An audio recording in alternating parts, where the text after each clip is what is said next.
Hi friends, please subscribe to Amravati Media and press the bell icon for more latest updates.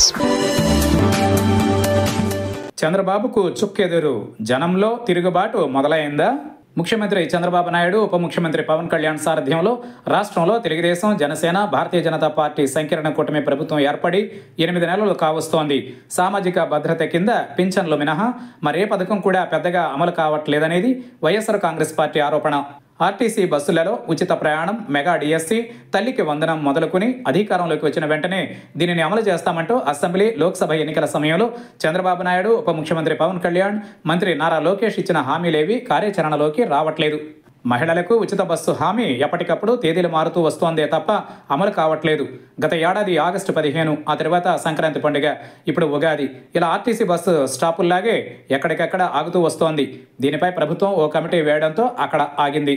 రవాణా శాఖ, మహిళా, శిశు, గిరిజన సంక్షేమం మంత్రులతో ఈ కమిటీని ప్రభుత్వం ఏర్పాటు చేసింది. రవాణా శాఖ ముఖ్య కార్యదర్శి ఈ కమిటీకి సమన్వయకుడిగా వ్యవహరిస్తారు. ఈ మేరకు ప్రభుత్వ ప్రధాన కార్యదర్శి నీరబ్ కుమార్ ప్రసాద్ ఉత్తర్వులు జారీ చేశారు. మెగా డిఎస్సి, తల్లికి వందనం వంటి పథకాల ఊసే ఎత్తట్లేదు చంద్రబాబు సర్కార్.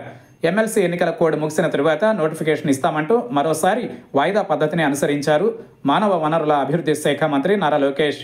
ఆ తర్వాత అయినా అమల్లోకి వస్తుందా అంటే అనుమానమేనంటూ వైఎస్ఆర్సీపీ నాయకులు సందేహాలు వ్యక్తం చేస్తున్నారు. ఈ పరిస్థితుల మధ్య సంక్షేమ పథకాలపై జనం ప్రశ్నించడం మొదలుపెట్టినట్టే కనిపిస్తోంది.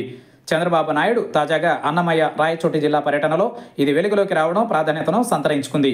సంబేపల్లిలో నిర్వహించిన బహిరంగ సభలో ఓ యువకుడు నేరుగా చంద్రబాబును ప్రశ్నించడం చర్చనీయాంశమైంది.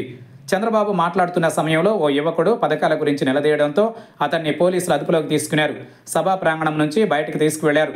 ఆ సమయంలో చంద్రబాబు చేసిన వ్యాఖ్యలు మరింత వివాదానికి దారితీసినట్టయింది. ఇలాంటి అవుట్డేటెడ్ థింకింగ్ ఉండే కుర్రాళ్ళు ఉంటారు కొంతమంది.